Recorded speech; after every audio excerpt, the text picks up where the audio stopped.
ఉజ్వల భవిష్యత్తు కోసం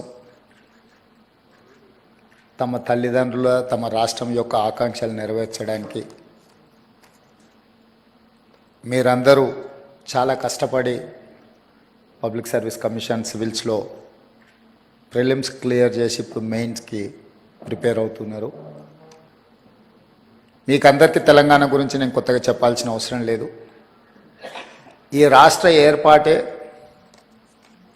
ఈ రాష్ట్రము ఈ ప్రజల యొక్క పోరాటమే ఉద్యోగ నియామకాల కోసం జరిగిన పోరాటం. తెలంగాణ అనే పదము ఎప్పుడు వినిపించినా తెలంగాణకు పర్యాయ పదం నిరుద్యోగ సమస్య. ఆ నిరుద్యోగ సమస్యల నుంచి పుట్టుకొచ్చిన భావోద్వేగమే తెలంగాణ ఉద్యమం. అందుకే ఉస్మానియా కాకతీయ యూనివర్సిటీలు సామాజిక సమస్యల మీద, సామాజిక రుగ్మతల మీద, రైతు కూలీల యొక్క ఆకాంక్షల మీద ఆలోచన చేసి వేలాది మంది విద్యార్థులు ముందు భాగాన నిలబడి పోరాటం చేయడంతో తెలంగాణ ఉద్యమం ఉవ్వెత్తున లేచింది. అందులో చాలామంది మీ సహచరులు కావచ్చు, మన పిల్లలు చాలామంది త్యాగాలు చేసి ఆ త్యాగాల పునాదుల మీద ఏర్పడ్డ రాష్ట్రం తెలంగాణ రాష్ట్రం. అందుకే ఈ ప్రభుత్వానికి నిరుద్యోగ యువకుల సమస్య పరిష్కరించడం అనేది మొదటి ప్రాధాన్యత.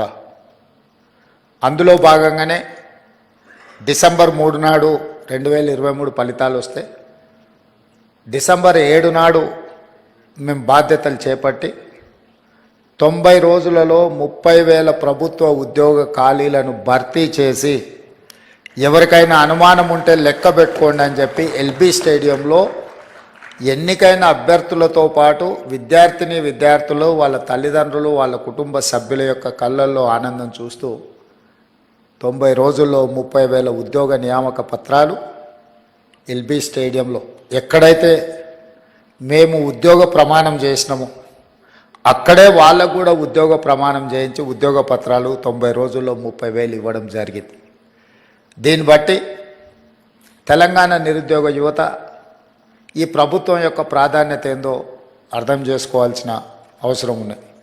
అదేవిధంగా మీకు అందరికీ తెలుసు, తెలంగాణ రాష్ట్రం ఏర్పడిన తర్వాత 10 సంవత్సరాలలో ఇచ్చిన ఏ నోటిఫికేషన్ కూడా ఇచ్చిన సమయానికి పరీక్షలు నిర్వహించిన సందర్భమే లేదు. దానికి కారణం ఏదైనా అయి ఉండొచ్చు, వాళ్ళ ఆలోచన విధానాలు ఏమైనా ఉండొచ్చు.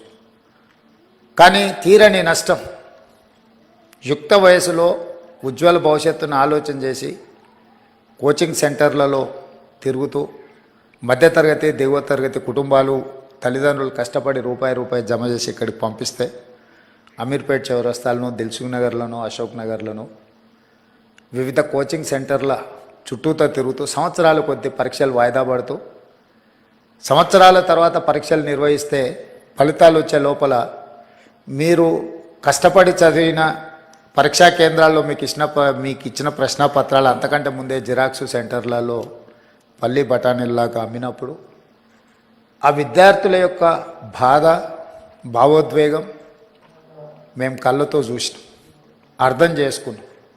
అందుకే వచ్చిన ఎంబడే తక్షణమే తెలంగాణ పబ్లిక్ సర్వీస్ కమిషన్ని రద్దు చేసి ఉన్న వాళ్ళందరినీ తొలగించి యూపీఎస్సీ చైర్మన్ కలిసి, ఎందుకంటే ఇన్ని సంవత్సరాలలో ఎప్పుడు పరీక్షలు నిర్వహించినా యూపీఎస్సీ క్యాలెండర్ డేట్స్ ప్రకారము పారదర్శకంగా పరీక్షలు నిర్వహించింది. ఎప్పుడు యూపీఎస్సీ మీద ఆరోపణలు రాలేదు, నిర్వహణలో లోపాలు కనిపించలేదు. అందుకే తెలంగాణ రాష్ట్ర ప్రభుత్వం ముఖ్యమంత్రిగా నేనే స్వయంగా యూపీఎస్సీ చైర్మన్ వాళ్ళ ఆఫీస్కి వెళ్ళి కలిసి అక్కడ మన అధికారులందరినీ, చీఫ్ సెక్రటరీ గారితో సహా అందరినీ తీసుకెళ్ళి అక్కడ అధికారులతో సంప్రదించి తెలంగాణ పబ్లిక్ సర్వీస్ కమిషన్ను కూడా కంప్లీట్గా పునర్వ్యవస్థీకరించి యూపీఎస్సీ తరహాలో మార్పులు చేసి ఎంబడే నోటిఫికేషన్స్ ఇచ్చినాం. ఆ నోటిఫికేషన్లో భాగంగా గ్రూప్ 1 ప్రిలిమ్స్ కంప్లీట్ చేసినాం, మెయిన్స్కి ఇప్పుడు ప్రిపేర్ అవుతున్నారు. నిన్నటి నుంచి డిఎస్సి పరీక్షలు నిర్వహించడం, 11,000 పై పోస్టుల వాటి పరీక్షలు నిర్వహణ మొదలైంది. Group 2 and group 3 November and డిసెంబర్లో పరీక్షలు నిర్వహించడానికి పిల్లలు సహేతుకమైన ఆలోచనతో గ్రూప్ 2 అండ్ 3 సిలబస్ సేమ్ ఉంటుంది.